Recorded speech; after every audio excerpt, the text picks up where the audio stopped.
Jorge Luis Borges dijo una vez que Camps había admitido que había 30.000 desaparecidos en el año 1985, pero que con que hubiera uno solo ya era algo completamente terrible.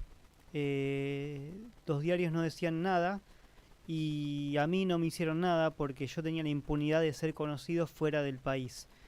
Y quería hablar ahora sobre el tema este de la cifra, de lo que está en discusión hoy en día, en esta época, lamentablemente, por causa del presidente que lo empezó, que la discusión de la cifra lo empezó Macri allá por el 2016, y cómo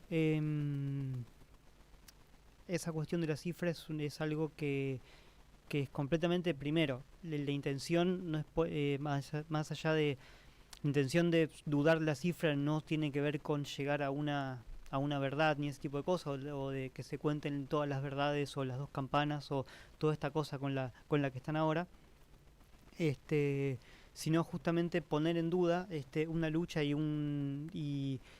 abrirle la puerta a dudar de una cifra y mejor dicho de un acontecimiento que pasó en nuestra historia y que tiene que ver con lo mismo que pasaba durante el nazismo, que se negaba después del nazismo, que se negaba la cifra de los 6 millones de judíos. Tiene que ver con esa intención, con ese con esa con ese pensamiento de la derecha de empezar a poner en duda estas cosas y tratar de que eso genere un impacto en el común de la gente, sobre todo de los más jóvenes que no vivieron esa época, y que hoy en día tampoco tienen padres que vivieron esa época. Yo creo que el caso de dudar de la cifra, sí se lo puedo llegar a permitir a alguien que esté en la escuela, porque me parece razonable que pueda llegar a poner en duda este lo que sea que esté viendo en la escuela. En ese sentido me parece correcto que se les explique, que se les dé una explicación. En el caso de los negacionistas me parece que directamente no hay que perder el tiempo, pero acá lo vamos a hacer. En el debate presidencial del 2023, Javier Milei dijo: no fueron 30.000 desaparecidos, fueron 8.753. Primero que el número está mal, son creo 8.900 y algo, que son los números que daba la CONADEP, que fue lo que que esos números son los que la CONADEP pudo reconstruir en ese lapso de tiempo que había para que eran 6 meses que había para hacer esos reclamos. Y estamos hablando de un año donde recién había terminado la dictadura, donde hablamos de una época de dictadura muy seguida, de varias dictaduras seguidas, donde no se sabía si volvía a haber otra dictadura puntualmente. Siguen los discursos de estos tipos de discursos. Darío Lo Pérfido, lo que decía en el año 2016, siendo ministro de Cultura, dijo que en Argentina no hubo 30.000 desaparecidos, se arregló ese número en una mesa cerrada para conseguir subsidios. En un video del AGE también ponen a un tipo que dice: yo fui el que cerró los subsidios, yo fui el que cerró el número. No es lo mismo 8.000 verdades que 22.000 mentiras, dijo Juan Gómez Centurión, director de aduanas, también en el año 2016.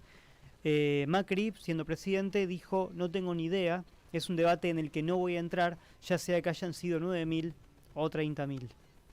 Entonces vamos a ver qué es lo que dicen los datos.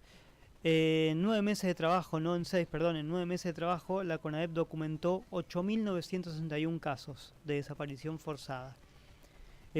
La cifra no puede considerarse definitiva, porque la CONADEP comprobó que son muchos más los casos de desapariciones que no fueron denunciados. Esto es lo que dice el Nunca Más, que es publicado en el año 1984. Y la CONADEP, además de trabajar solamente 9 meses, no tuvo delegaciones en Tucumán, ni en Mendoza, ni en Jujuy, no llegó a algunas zonas rurales y además tengamos en cuenta eso, que el año 1984 denunciar era algo completamente peligroso. Además que no se sabía si la dictadura iba a volver. Veníamos de épocas de dictaduras prácticamente ininterrumpidas. Hay un documento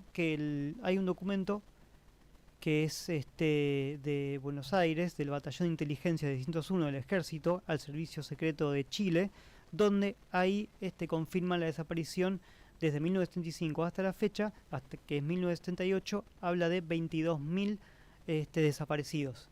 O sea, hasta que tenemos una cifra, ahí tenemos una cifra, si se quiere, para los negacionistas documentada, que habla de 22.000 desapariciones en el año 1978. Todavía le quedaban unos años a la dictadura. Entonces tenemos, en ese momento ya tenemos 22.000. Faltaban 5 años. Lo que confesaron los represores es que hubo 5.000 desapariciones orquestadas desde un solo circuito de 29 centros clandestinos en la provincia de Buenos Aires. Esto lo dijo Ramón Camps, el jefe de la policía bonaerense. Lo dijo en España en el año 1983. Hubo, recordemos, 814 centros clandestinos de detención documentados, 150.000 efectivos dedicados a la represión y 7 años de operación continua. 814 centros por 37 personas cada uno da más o menos un número de 30.118. Pero solamente en la ESMA se procesaron 5.000 personas. Entonces ahí más o menos tenemos la ronda del número.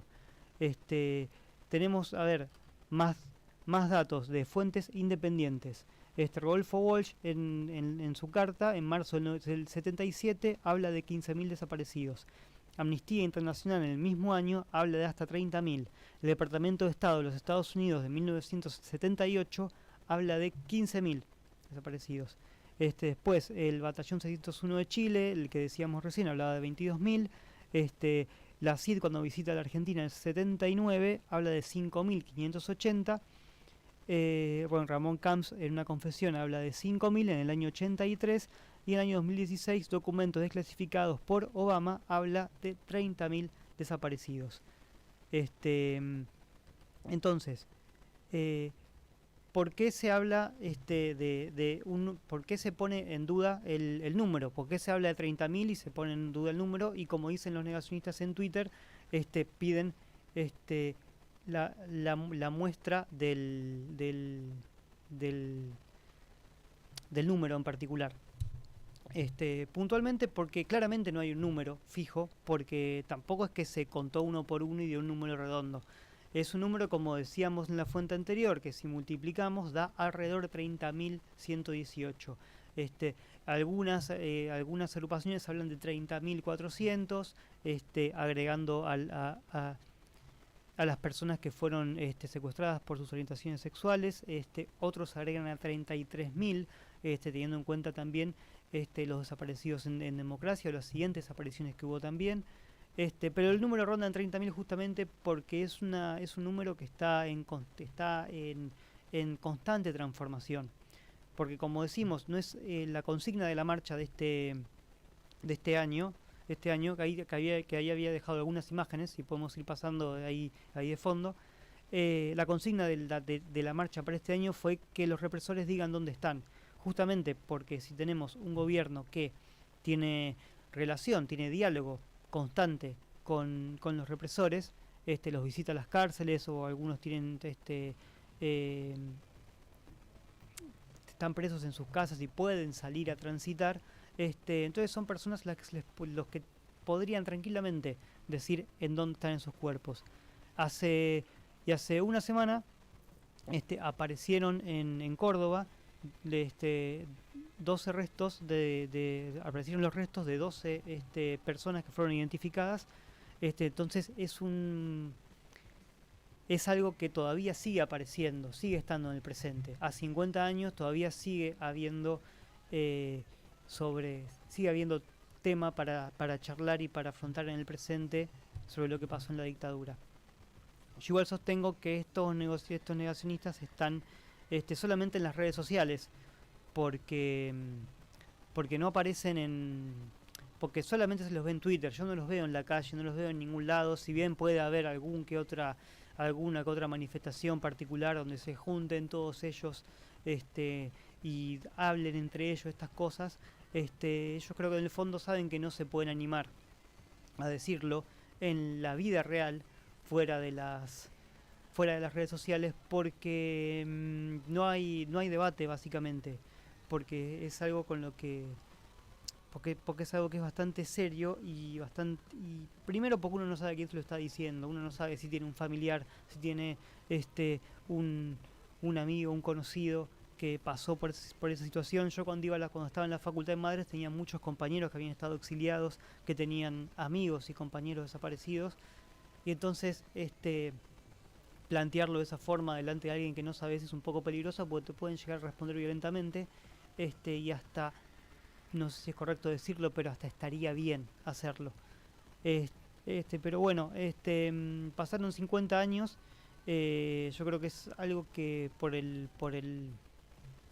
el número del año, se va a seguir hablando de esto durante todo el año, lo cual me parece bastante positivo y sobre todo teniendo en cuenta que las personas que están a cargo este, del, de- del país tienen una postura muy anti derechos humanos y antihistórica también, porque tienen esa cuestión de opinar bastante parecido a cuáles son las opiniones, y también sus políticas neoliberales son bastante parecidas a las que había en la dictadura. Algo de lo que no se habla tanto durante esta fecha. Siempre se recuerda claramente lo más trágico, ¿no? El terror, los desaparecidos, las torturas, las muertes. Pero también hay que tener en cuenta que había todo un plan organizado de, de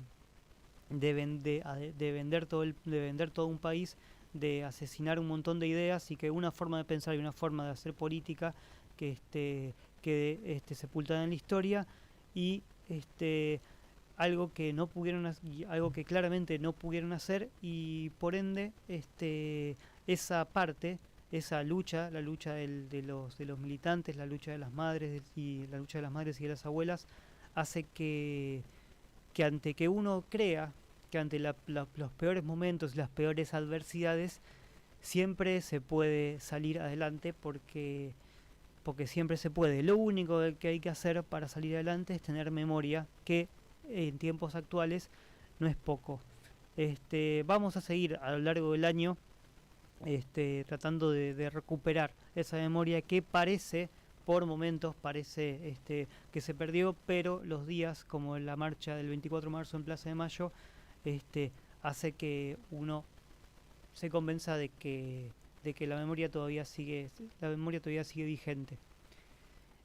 Ahora vamos a escuchar a Divididos con una hermosa canción, y vamos al corte y después seguimos con el programa.